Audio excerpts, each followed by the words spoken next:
General Soleimani fought heroically against ISIS, al-Nusra and al-Qaeda, he says. If it weren't for his war on terror, European capitals would be in great danger now. And he continues, our final answer to his assassination will be to kick all US forces out of the region. Well, that was a message echoed by Foreign Minister Javad Zarif. He emphasised that Iran's next steps will depend on the reaction from the US. We've said very clearly that if the United States takes any further action, Iran will respond accordingly, and we will respond in a very harsh way, but proportionately. Well, we did not start this process of escalation. The United States waged an economic war against Iran. The United States has to come to its senses. The presence of Iranian people in the streets of many cities, unprecedented in the history. Europe can play a useful role by informing the United States of the serious error in their analysis, that they should stop listening to clowns, that they should base their policy based on realities and not some illusions of some clowns who have ambitions elsewhere. Well, let's head to Tehran, where Dorsa Jabbari has been standing by. Dorsa, we've been hearing lots of reaction out of Tehran in reaction to those strikes. What else have you been hearing?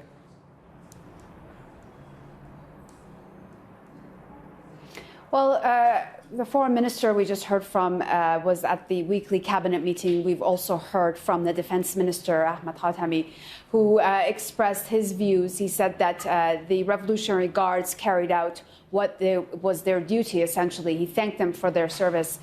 He also said that this is just the beginning. It's just the start of Iran's response. We also heard from the president at his cabinet meeting. He said that the revenge that's coming for the Americans is really, this is just the beginning. He said that Qassem Soleimani's hand was cut off during the attack which killed him.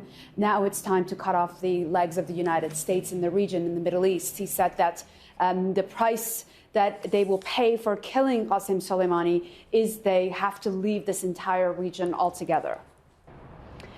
We've also just had a tweet from the Supreme Leader's account on Twitter where he says that this slap in the face last night is not enough, that this military action that Iran carried out by attacking the U.S. military base in Iraq is not enough. So we are getting indications that what happened is just the start of what is to come, unfortunately, in this conflict that has now really exploded between the United States and Iran.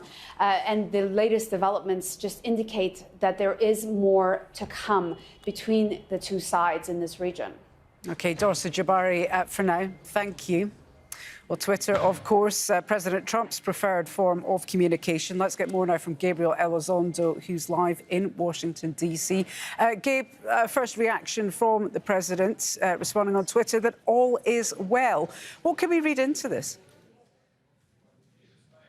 Yeah, that was the only statement we've heard from the White House or President Trump since 10 hours now. And that's when that tweet came out. All is good. So far, so good, as he said.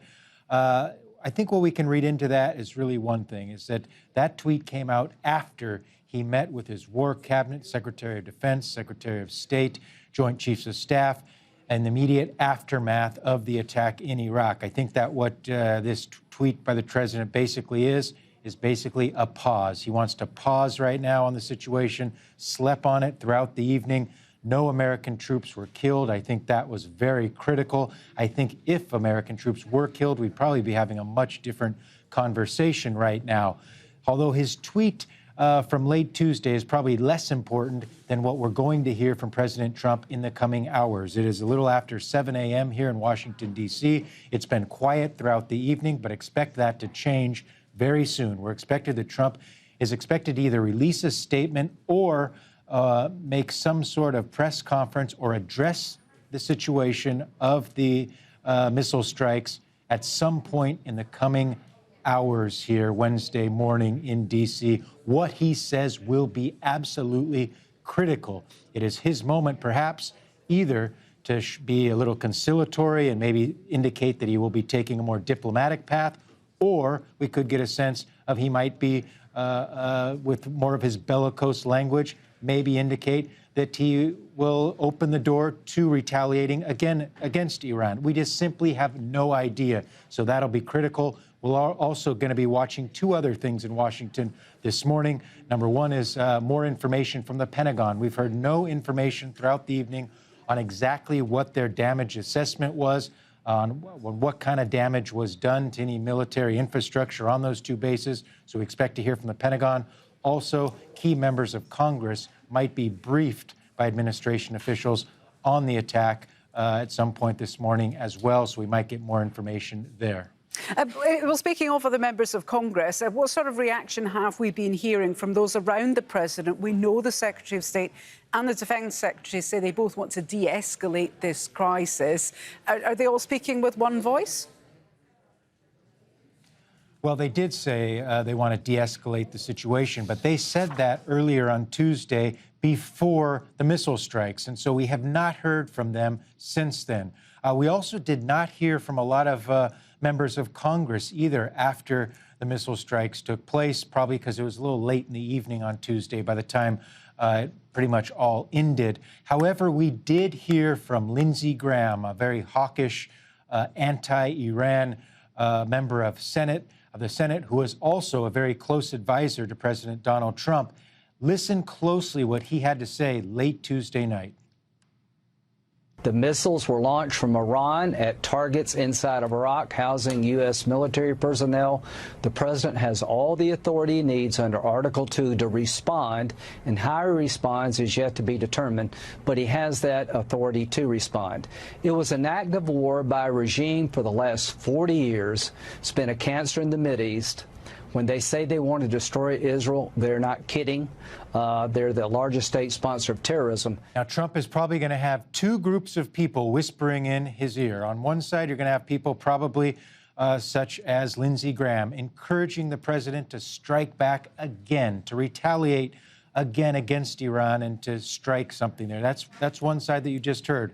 You're probably also going to hear, Trump will probably also hear from some other advisors saying this is the perfect opportunity to take the off-ramp and pursue some point of diplomacy and to de-escalate the situation. What will Trump decide? What's in his head? What will he announce? We simply do not know. All we know is that he's a very unpredictable president, and we should get a better idea about what he's thinking and where this goes from here when he speaks in the coming hours. And when we get that, we will, of course, cross back to you and the team in Washington, D.C. But for now, Gabriel Elizondo, thank you.